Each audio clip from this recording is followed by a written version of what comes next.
Good morning, everybody. Welcome to our fabulous webinar we have planned for this morning. We're happy to have you. This particular webinar, we've assembled a really a top-notch team of experts in the area of cash management and cash flow. The title is Unlocking Hidden Cash in Your Business.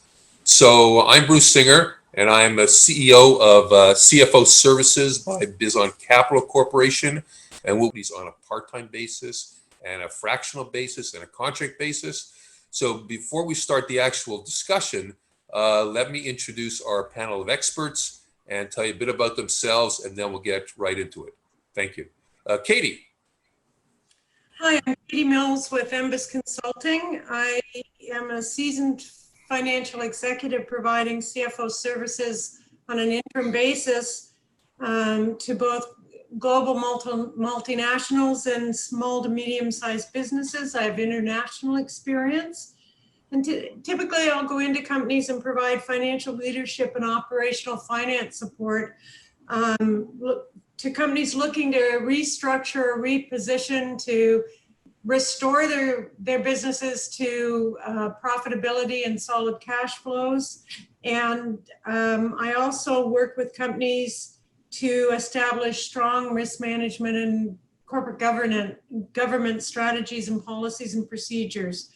I have a solid record working with companies, helping them to reduce costs, grow top line sales, and achieve sustainable cash flow and profitability. The keyword sustainable. I'm really looking forward to working with the panel, and I'm going to turn it back to you now, Bruce. Thank you. Thank you. Okay, Mustafa. Mustafa.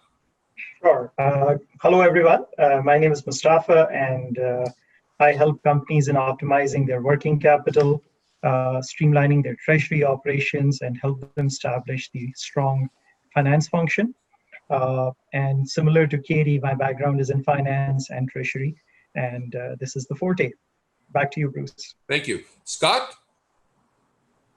Thanks, Bruce. I'm Scott Spence. I'm the Managing Director of FundSquire Canada. FundSquire is an R&D financing company.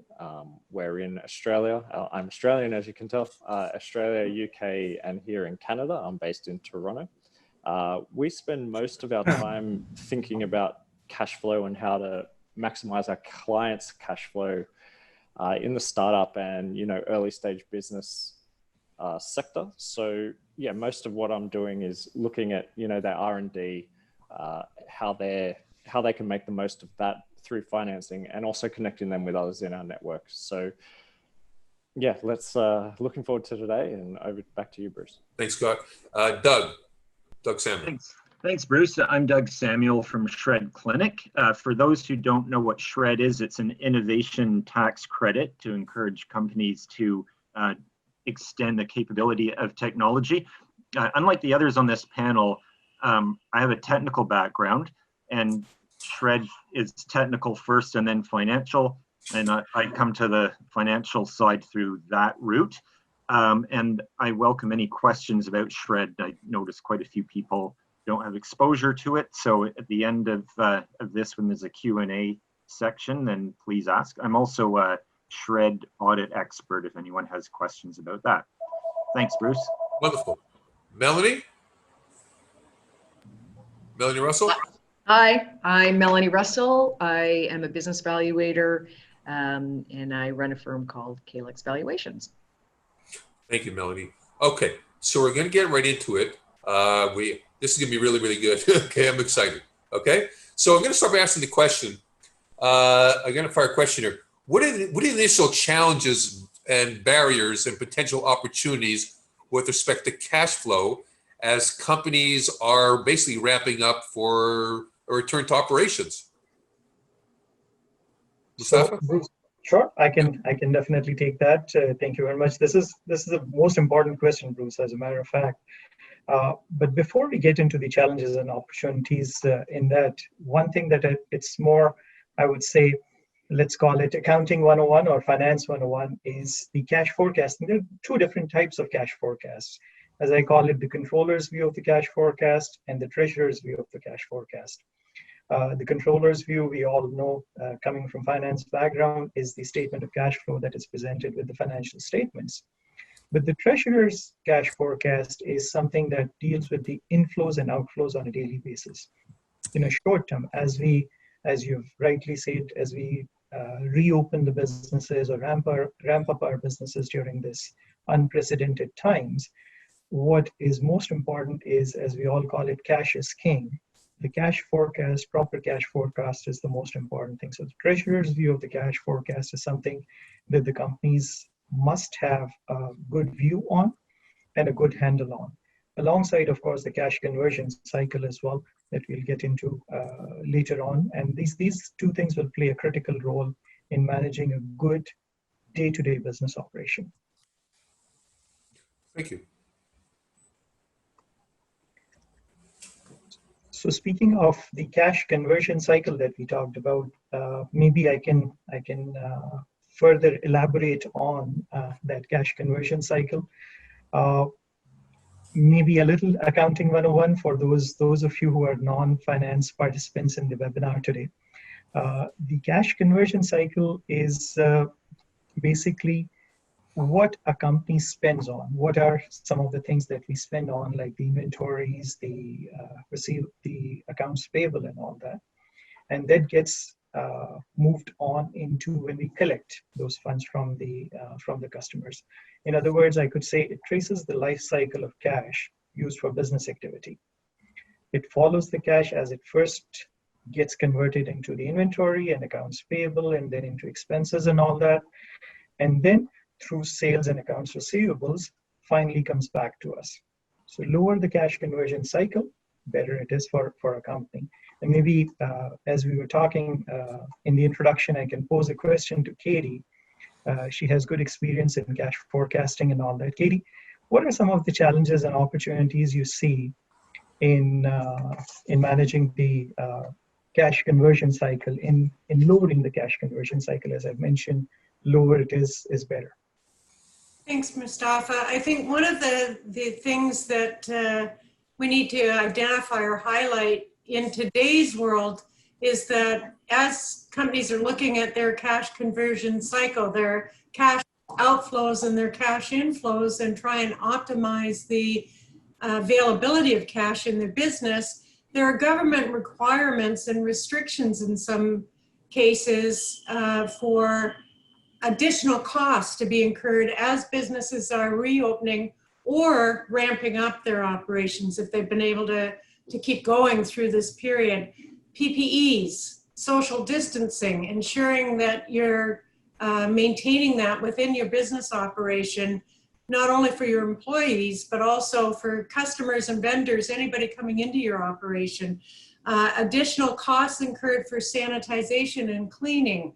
These are just a couple of things. So everything that a company does right now to try and preserve cash, you have to also, as you're forecasting out the next 13 weeks or whatever time frame, that you're also considering, are there going to be some unexpected costs or some non-recurring costs that you need to factor into that?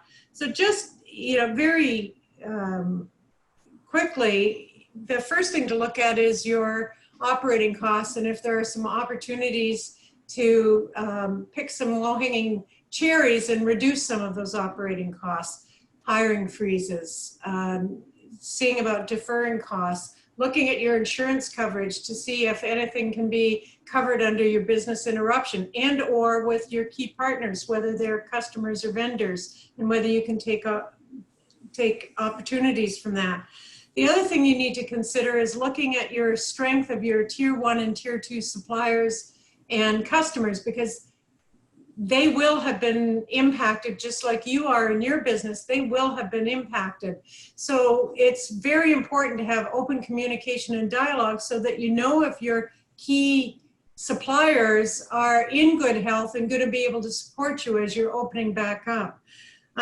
This is also a prime opportunity to revisit your contracts with your key vendors and your key customers, but in particular your key vendors, to see if there's some renegotiating room in your contracts to defer payments, to be able to take advantages of some discounts. take advantage of perhaps looking at lower minimum order quantities and delivery schedules.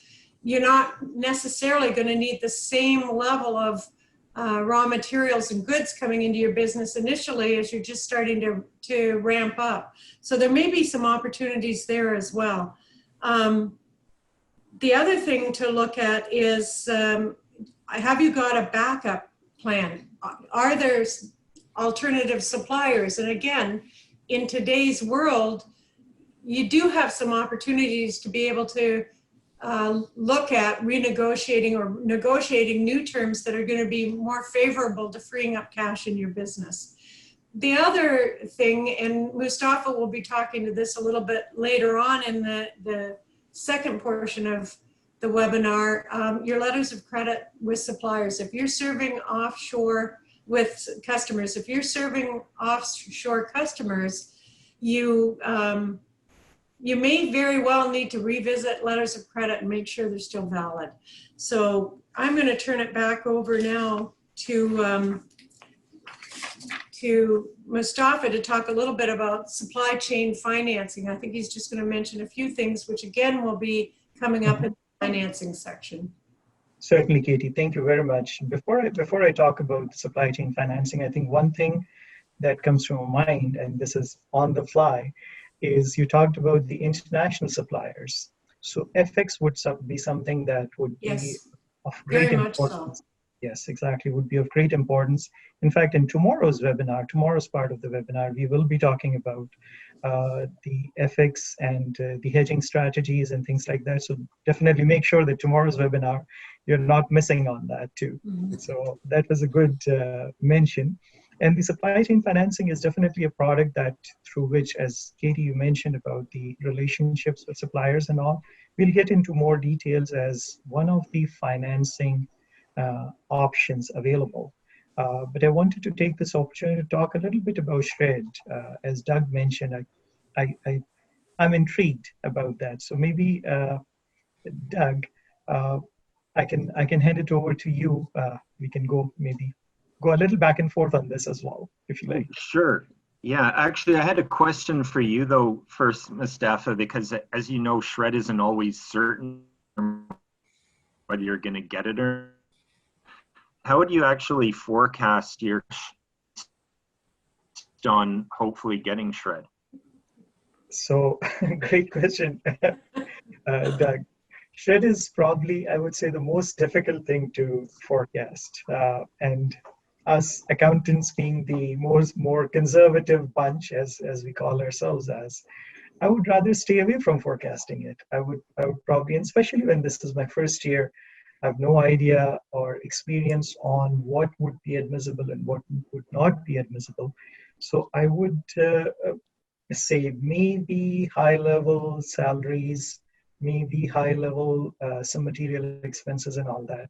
But that's pretty much it. But my conservative accountant would probably stay away from that.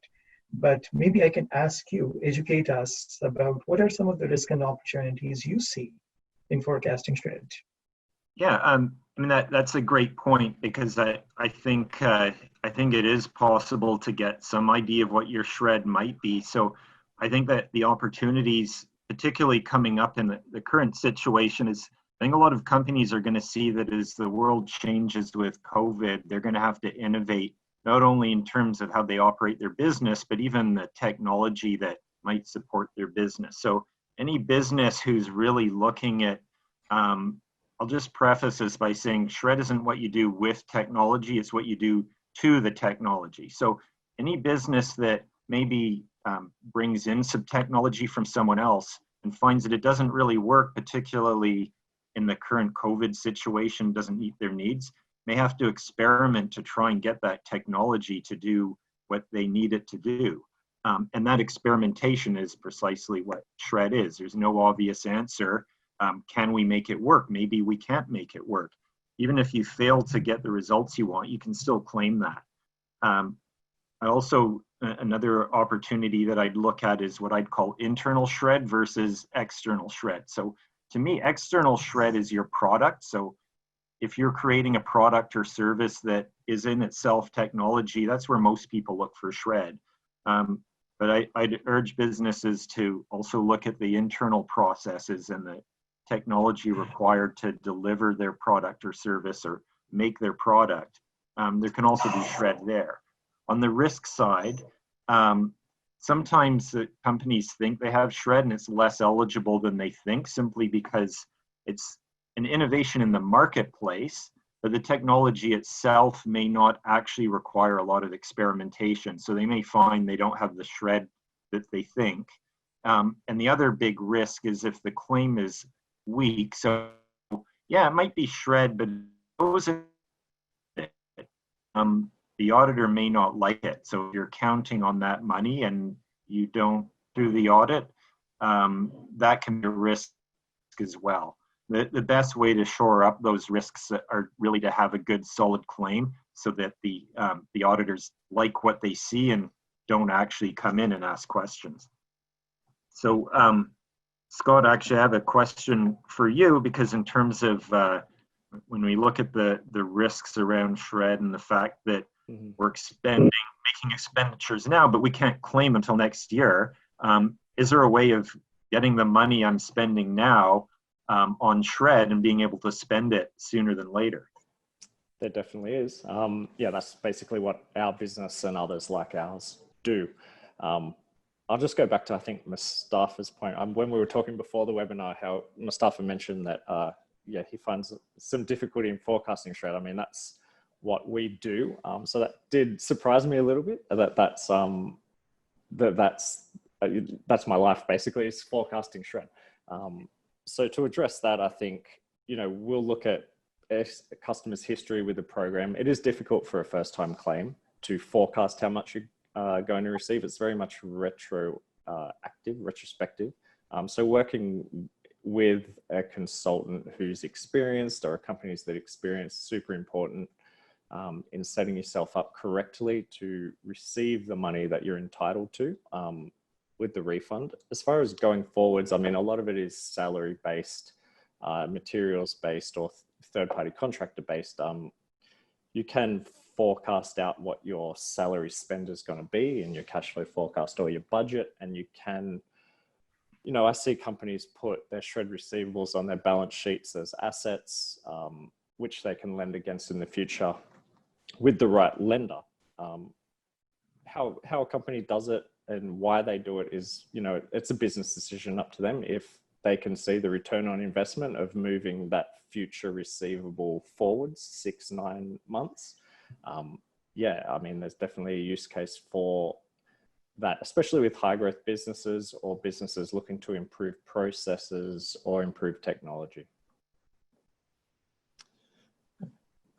Okay, so if we move on and talk a little bit about some available financing options, I have a general question for the panel, and maybe we'll start with Katie. We know, we've heard since COVID has started that there has been a lot of government intervention and government assistance. BDC and other banks have stepped up to the plate too. Some have done it right away, and some have done it slowly or slow over time. So in order to improve cash flow, what is the panel seeing out there in terms of financing options available either through government programs or through financial institutions? Maybe we can start with Katie. Thanks, Melanie. Mustafa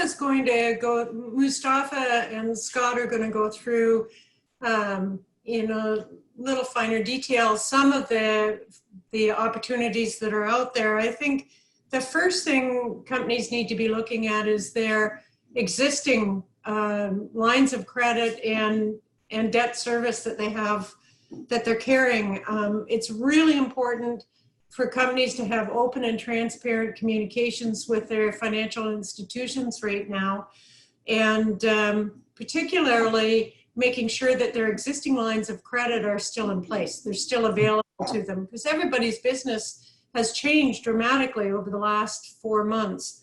Some of the things that companies can do and should be doing is exploring options within their existing debt agreements and lines of credit to see if their financial institutions are flexible around waiving or loosening up some of the debt covenant requirements, looking at debt service holidays, looking at extensions. And by default, that's going to free up some cash if the financial institution is willing to work with the business. The other thing is to look at borrowing capacity on unencumbered assets. So, where you've got guarantees for loans, are there other assets you can use to either expand existing debt services or look for new opportunities of lines of credit? A couple of things that you can do, or one of the things you can do as well, is looking at swapping fixed assets for variable costs. So what I mean by that is looking at sale and lease back on assets. A typical one is your network infrastructure and computer systems, where you can actually sell it to a leasing company and then look at leasing it back over a fixed term. Immediately you've got the cash coming back in from the sale, and you've got lower payments generally than what you would have on financed assets. Transportation leases, where you've got vehicles, whether it's trucks and large transports, or whether you've got cars in a fleet of cars for your salespeople in your organization, looking to finance looking to lease rather than buying them outright or financing, which generally speaking, you're going to be paying premium amounts on. Those are just some simple things that organizations can do very quickly. More specifically, Mustafa, are there things that are available to businesses today? Sure. Thanks, Katie. You've actually set the stage right for these things. There are definitely some bigger options available. We talked about the supply chain financing earlier as well. I'm going to get into that, but there are a few smaller things as well, which I call them maybe low-hanging fruits to improve your cash conversion cycle, as we were talking about. Could be a consideration of a virtual card program for paying to your suppliers, which actually helps you extend your payment terms with the suppliers. Or if your collections are through maybe checks, consider EFTs or lockbox services, or maybe have some merchant services available in your businesses. Some low-hanging fruits type of thing that I thought I'll bring up. To Katie's point, have very strong relationship built with your banking partners. They are an essential part of your business. They are an essential service provider. Make sure that is there. One of the financing option that is available during this COVID time is the financings that your relationship bank could actually procure for you. However, those will be guaranteed at least up to 80% off, or 80% portion through the Business Development Bank of Canada or the Export Development Canada. These are some of the options that you should be able to consider. There are more definitely things available on that. We call that BCAP program. So talk to your financial institutions, talk to them about how you could leverage, your organization could leverage the BCAP program. The financings that are available could be starting from maybe as little as $6 million to even $12 million could become available for your organization. So this is something that is available. Katie alluded to the letters of credit. We are in a time where challenges are not only with the supply chain or the companies, but there could be some banks as well, especially overseas banks, that may have issued letters of credit to you. So make sure that you validate the viability of those letters of credit, whether those letters of credit still hold for you. Speaking of that, if you're an exporter, Export Development Canada, EDC, could actually be of great help to you by ensuring your accounts receivable. And that not only ensures you against any contingencies or anything like that, but it also can actually give strength to your borrowing base if your credit facility is asset backed. So that could also strengthen, again, having a strong relationship with your financial institution will definitely help you get there. Last is the supply chain financing. My favorite topic, as I call it. Supply chain finance is a beautiful product. What it does is, if I'm a company and I have a greater credit strength, as Katie was alluding to earlier, we can actually negotiate better credit terms for the companies who are our suppliers and may not have as good a credit rating. Banks provide this service. It's not as commonly understood.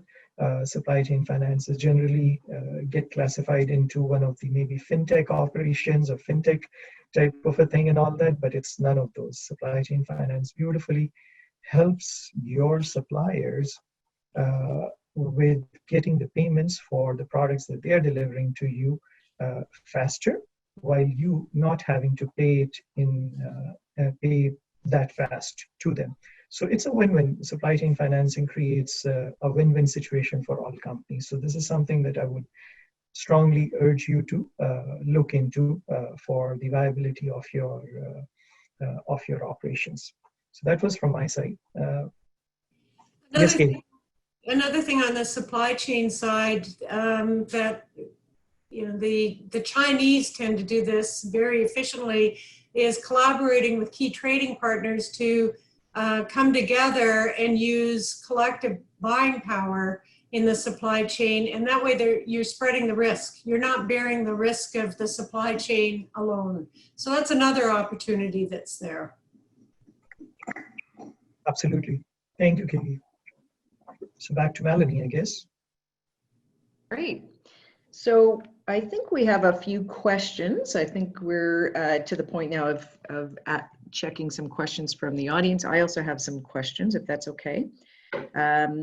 In general, for everyone on the panel, do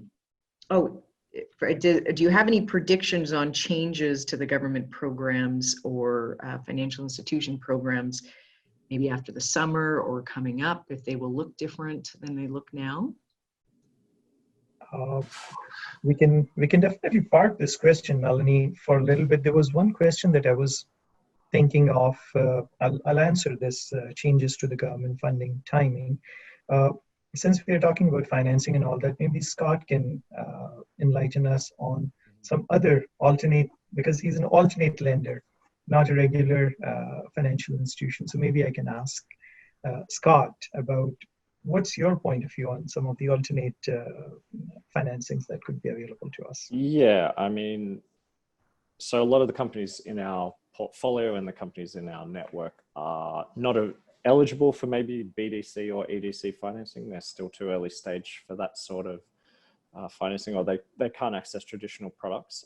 So there's a fair few things available for them. It generally falls into, I guess, the secured versus unsecured financing from alternative lenders, and how different players in that market structure those deals for these companies. So on the secured side, you've got essentially asset-based lending that Katie was talking about. So, you know, it might be equipment financing or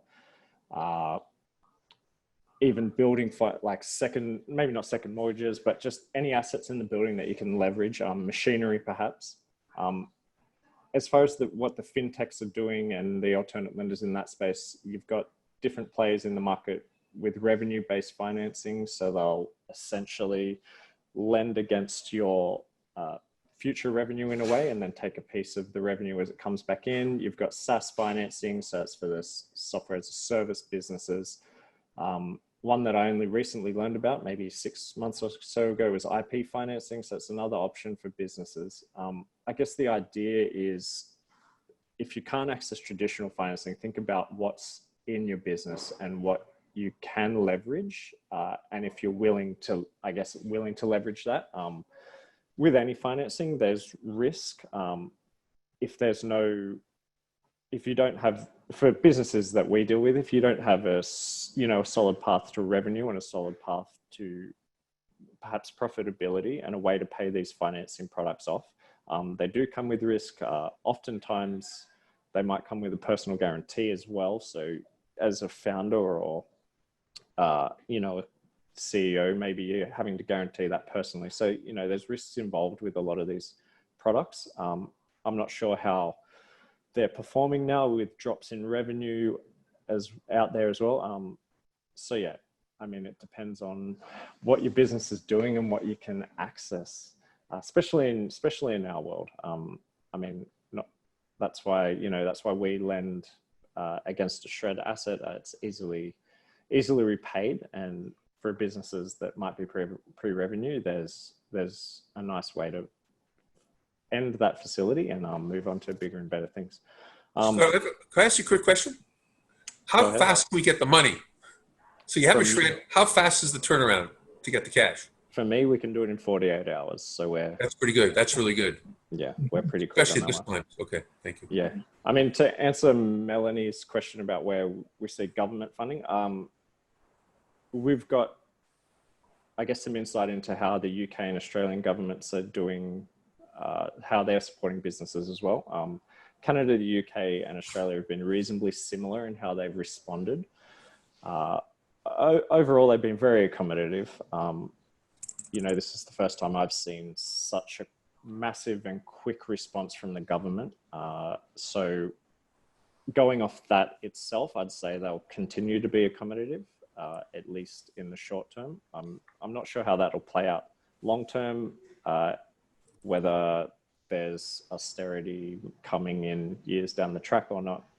It's very hard to say, but at the moment, all the governments, at least in Canada, Australia, and the UK, have been very supportive of businesses, and I hope that continues. Okay, thank you. I just want to point out that, if you're looking for cash, hidden cash in your business, Shred is retrospective. So you're always looking at last year. So if you think you may have done Shred eligible work in 2019, you can certainly claim that. And assuming a December year end, you still have exactly a week to do 2018. So you better get cracking on that one if you think you have anything there. And then that takes anywhere from a month to 3 months usually to pay out, sometimes longer. So you're not going to get the money right away, but when you're looking at sort of, I'm going to call it found money, you didn't realize you had a claim last year and suddenly you find you do, there's no real risk, because if you don't get the money, you don't get the money. You're not, as long as you're not leveraging it through Scott's financing for this year's Shred to get the money this year, go ahead and file it. If you have a good claim, you could get some money in a few months. Doug, I have a question to ask you. A lot of companies, like some companies have Shred, but don't know they have it. Mm-hmm. Like, what advice do you have for a company like that? People don't know what they don't know, right? Oh, yeah, that's a story. Question. Once you had a company that had Shred, didn't even know they had Shred, because they might have hidden money and not even know it. Yeah. It's a great question. So the first thing I'll say is that a lot of people assume because Shred is technical in nature, you have to be a technology company. And that's absolutely not true. I actually did a Shred claim once for a cold storage company, believe it or not. Now, I'm not saying that every cold storage company has Shred. That was a unique project they had. But any industry could potentially have Shred. So you're just looking for, first of all, are you using technology? Then talk to your technical people and ask them, have there been problems? Did you have to go beyond what the technology said it could do in order to get whatever results you wanted, and maybe experiment to get that? Then that is a good marker that it's not necessarily Shred, but it's definitely worth looking at in that case. And also look at how much effort was spent, because if it took them a week, well, maybe it's Shred eligible, but a week of work doesn't amount to a hill of beans. But if it took a long time, like months, then A, that's obviously pretty complicated and has a higher chance of being Shred, and B, the expenditures are going to be higher. Sure. And what about testing? Because you can test your testing. How does testing apply? What if you have it all done, but then you have a testing phase? That's also Sure. Shred eligible, right? All the labor. So you might have even more Shred. Yeah, you could have more Shred. So testing is support work. So it's not in of itself Shred. So let's say your company needs some equipment, and there's 5 different suppliers, and I don't know which one suits us. I'm going to try each one. Well, that's like, which car do I want to buy? You just go test drive them and you make your decision. That's not Shred. As soon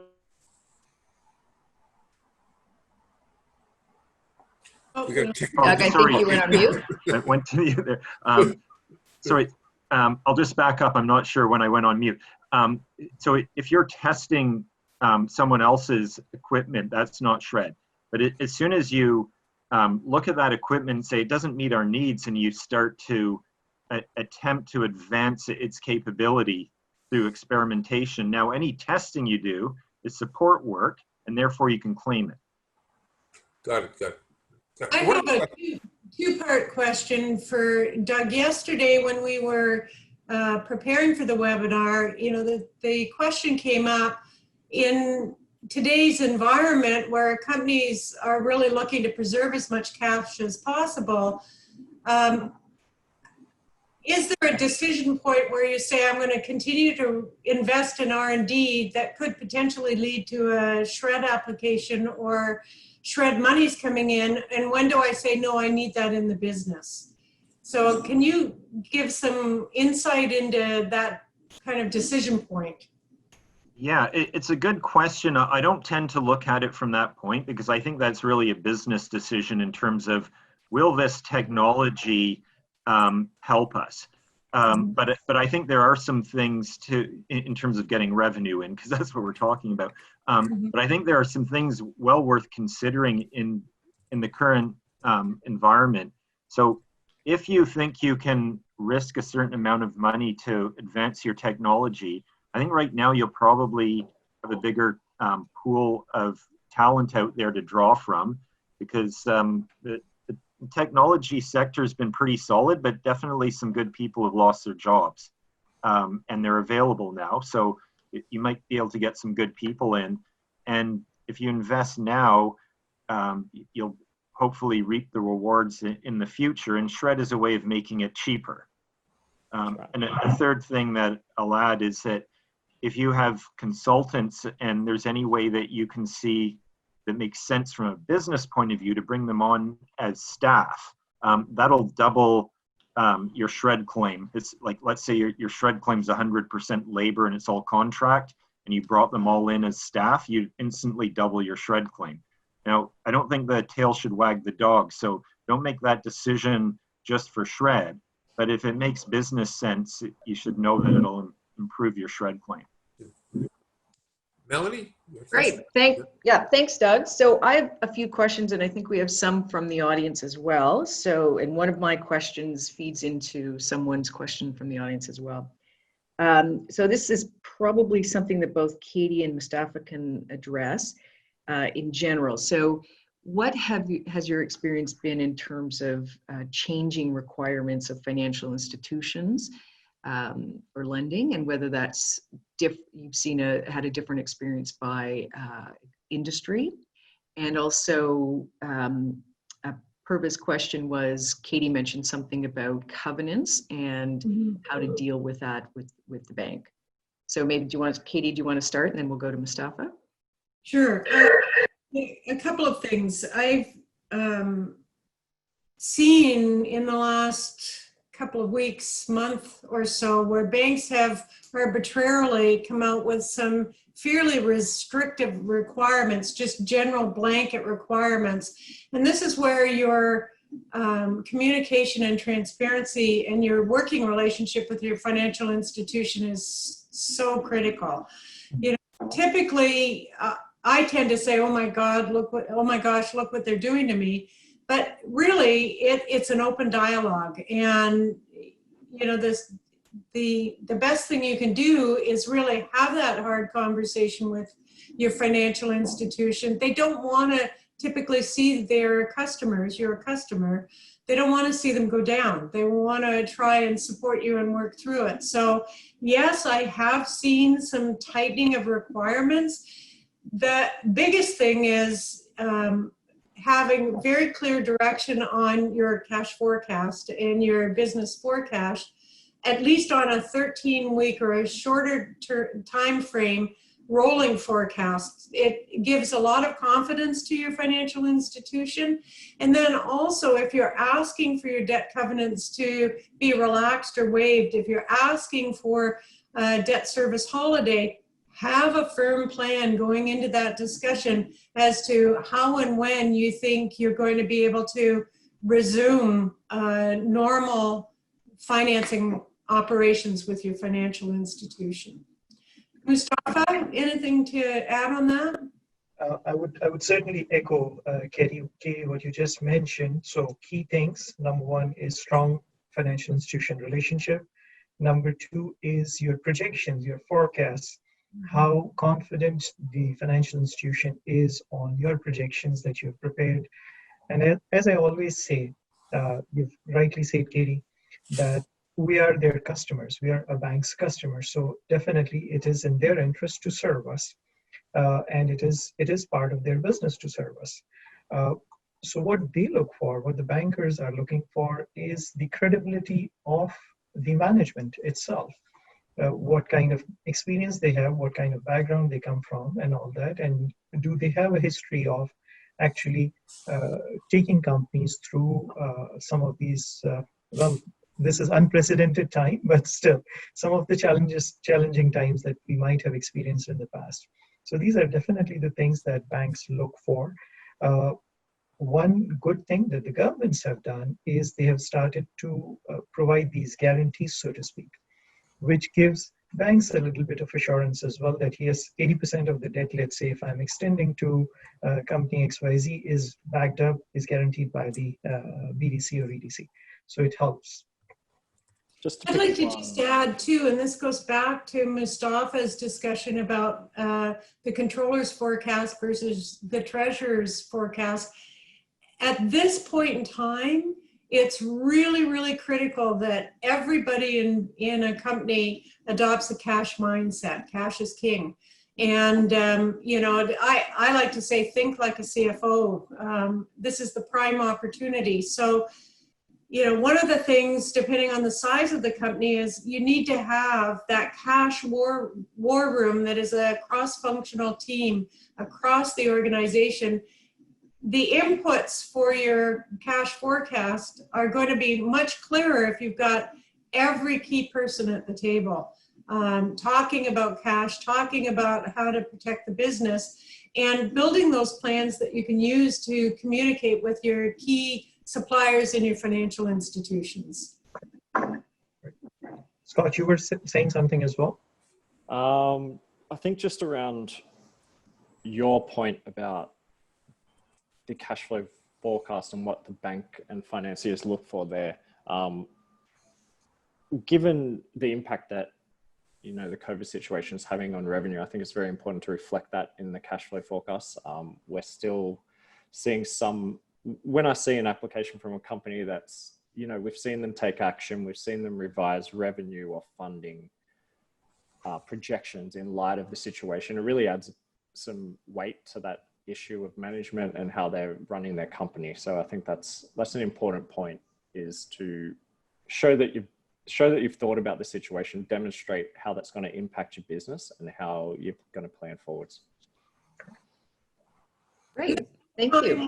This is a time where, you know, your distribution channels have perhaps changed significantly. You know, businesses that weren't typically in e-commerce or online business to sell their products, it's really important that, you know, you do look at, is this something that's happening in the moment, or is it something that's going to be sustainable over the longer term and can be built out?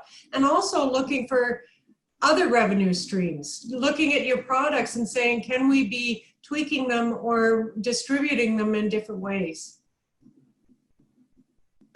Great. Okay, so a couple more questions for me, and then I'm going to turn it over to Mark to ask I think there's about 8 to 10 of them in the audience panel.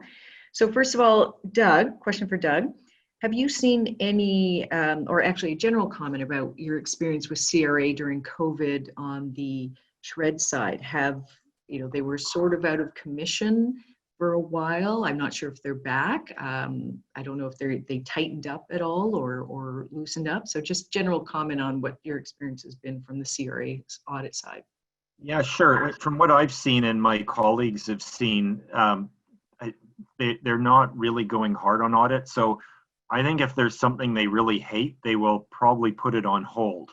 If there's something and then audit it later. But I think if there's something they don't like, they'll probably let it go, if you see what I mean. But I'm seeing that, and what my colleagues are seeing is that they're not at the same level of audit diligence as they have been. I don't know what you've seen, Scott.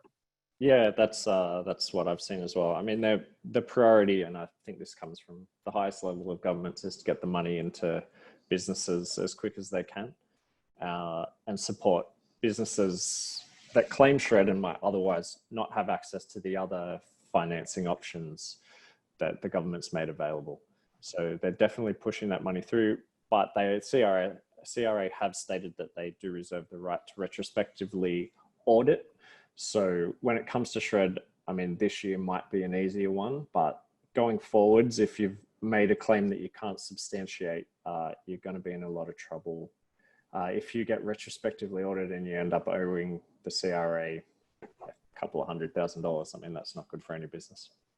Something that I've seen in the past is when you do a claim after you filed your tax, usually they decide to audit it or they pay you.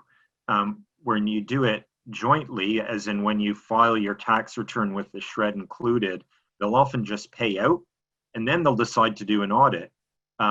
And that's, you know, the best of times. So I wouldn't assume that it's necessarily going to be any different now. So I certainly wouldn't recommend that a bunch of companies put through shoddy SR&ED claims in the hopes they'll get through. But at the same time, I think you can expect to see your money quicker, and the CRA isn't going to maintain a huge backlog. They can only process so many audits. It's fairly expensive for them. So they're probably going to let the less bad stuff, or the stuff they're merely curious about, go through for now. And you know, next year could be a different matter. Great, thank you. So one more question for me, for Scott, and then we'll turn it over to Mark. Have you seen during this pandemic any sort of alternative sources of financing become more popular as a result of the pandemic, or sort of similar pre-pandemic? I don't think I've seen any become more popular. I think there's obviously more demand. I think the government's doing a good job of filling the gap over the short term. How that plays out over the next 6 months is another question. Basically, businesses are looking to fill a hole that revenue might provide, or raising capital might provide. So those markets have kind of slowed down as well. So I guess interim financing, bridging financing is an option. Whether I don't have any insight as to whether that's picking up or going down, but there's definitely more demand to fill those gaps in the short term with products that, you know, fit that role. Great, thanks. And so over to Mark to ask some other questions. Thanks, Mark. Thanks, Melanie, and thanks for the panel, for all of you for being on. That's fantastic. Great tips, a lot of suggestions. For those of you that don't know me, because I wasn't introduced at the beginning, my name is Mark Belache. I'm president of BizOn Capital Corporation, and I'm partnered with Bruce as well for this event. So thanks, Bruce, for the invite as well. So the question, first, there's 6 or 8 questions, so we'll try to go through these as much as possible in the last 10 minutes that we have. So kind of open to everybody is what are some of the options for building costs for buildings which have been idle for the past few months and might remain underutilized for the foreseeable future?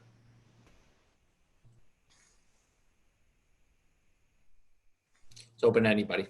That's probably a SR&ED question, I suspect. Or maybe it's a financing question. It sounds like a financing question. Yeah, Any takers? I'm giving it some thought right now. Yeah, I saw that one pop up. I don't have anything specific on that besides lending against the building if you're the owner. I mean, That's the what I obvious was going to say. if you're leasing it, yeah, I'm not too sure. Well, I think, along the lines of financial institutions, if it's a leased facility, having that open, transparent dialogue with the landlord or the owner of the building is going to be critical to going forward, and what the relationship is going forward. In terms of owning a facility, I agree with what Scott said in terms of if it's an unencumbered asset, you can be using it as a source of cash flow in the short term by doing either a term loan on the building or using the facility to guarantee your existing and extended lines of credit. Okay, great. And of course, for the ones that are that are leased out, there's the Canada Emergency Commercial Response Assistance Program, right? CRA. Please explain the supply chain financing again and the process involved with the suppliers and banks. Sure, I can definitely answer this question. As I say, one of my favorite topics. So supply chain finance is a banking product. There are definitely fintechs out there who provide this service as well. Number one thing to look at is your own company's credit rating. How does it stand? If it is, say, B pluses and that kind of rating, you definitely have a fair chance. Basically, contact your banks. My recommendation is maybe do an RFP with the banks who could provide you a better rate. Evaluate the companies, evaluate different banks, maybe throw in, since you're doing the RFP, throw in fintech there as well, company there as well. I'm not going to name any of these companies just for non-aligned sake. And then basically the way it works is, the technicalities of this is, you have a certain credit rating and your supplier has a certain credit rating. When your supplier raises an invoice to you, based on your credit rating, they could be able to get paid from the financial institution that you're partnering with, a payment which is quicker. So say your general terms are, suppliers are used to getting paid in 30 days. You want to extend your payment terms to 90 days. Your supplier could still continue to get 30 days paid back, but the margin, the premium that they would get charged from the bank would not be based on that supplier's credit rating, would be based on your credit rating. So if your credit rating is good, you definitely can benefit your suppliers with that. So I hope I clarified the product. Awesome. Okay. Couple of SR&ED questions, yes and no kind of questions. Well, in a way, is it possible for SR&ED to apply to nonprofits? Well, I'm going to give you two answers. So the first one is no, but probably you don't like that answer. So I'll give you another one, which is yes, and I'll explain both. So in order to claim SR&ED, you have to pay tax, and nonprofits by design don't pay tax. But what if the nonprofit owned another corporation that was for profit? So it's a higher overhead way of doing it. So you better be sure that you're doing enough SR&ED to make it worth all the effort of setting that up. And I have seen it done, and I've seen it done in cases where it didn't necessarily work out so well. So you want to be, in terms of, there wasn't the SR&ED they thought there would be. So you want to make sure that it's worth the effort. But if a nonprofit is going to do a significant amount of SR&ED and significant expenditures, there are ways to do it. In terms of the detailed mechanisms, I think it's beyond the scope of what we're doing here. And it's also really a question for an accountant, how to set that up. But it is possible, indirectly. Very good. So there's a couple of general questions that kind of are along the same lines to do with the SR&ED, which is like how should one, are there certain consultants that focus on certain industries? Like what should someone do if they're in a food industry or manufacturing or whatever? How should they go about finding the right consultant for them, or what do you recommend? Yeah, it's a great question. There certainly are consultants that focus in certain areas. My view is that a consultant with a lot of experience, I mean, shred claims all follow the same kind of at a high level. They all have the same structure. So if I can ask someone a question, even if I don't really understand their industry, I'll often be able to hear whether it's shred or not. It's always preferable, though, to have someone who has insight into the industry, because then they can ask better questions.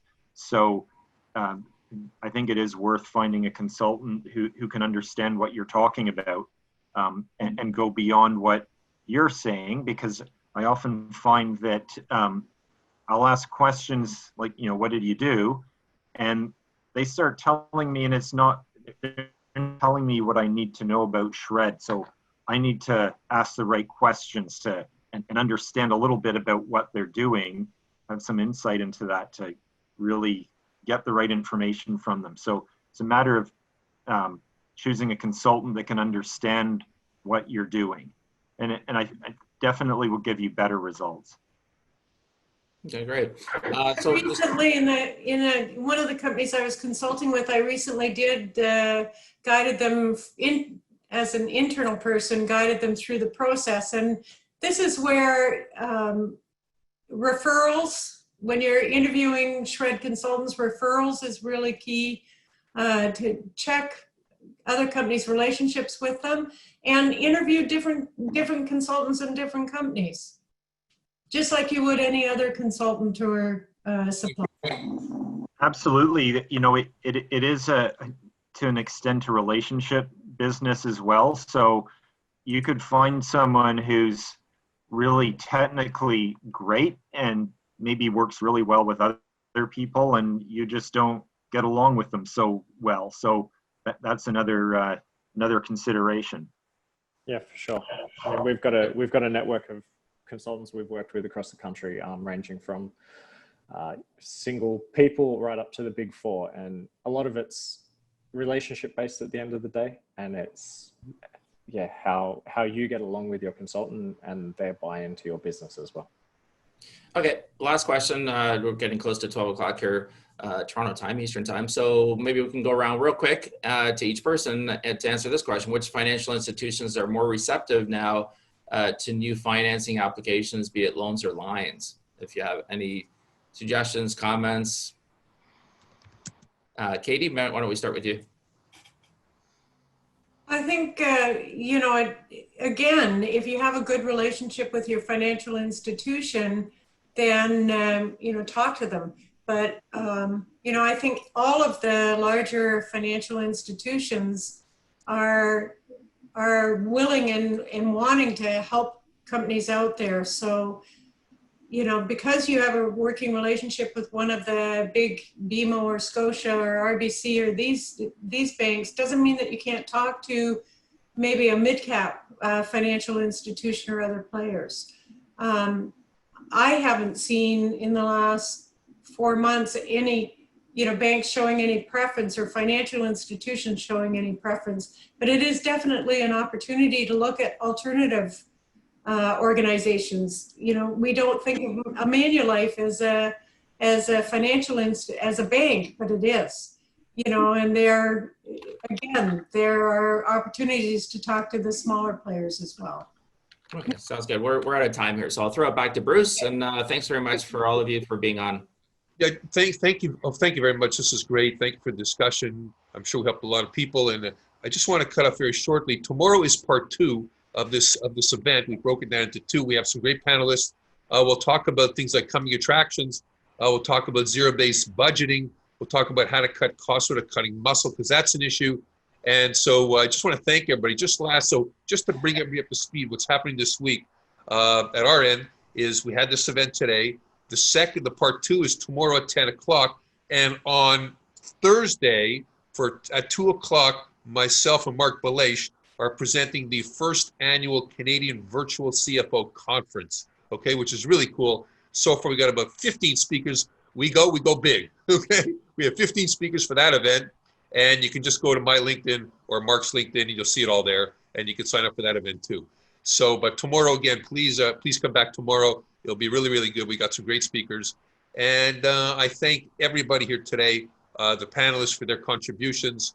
I thank Christina, who's our marketing person who organized this. And I really appreciate today's effort and today's event. And on that note, everybody, All right. Thanks a lot. Thank you. Thank you. Thank Be you. safe. see you tomorrow. Be See you safe tomorrow. and Take care, keep everybody. healthy. We'll see you tomorrow. Bye-bye. Bye.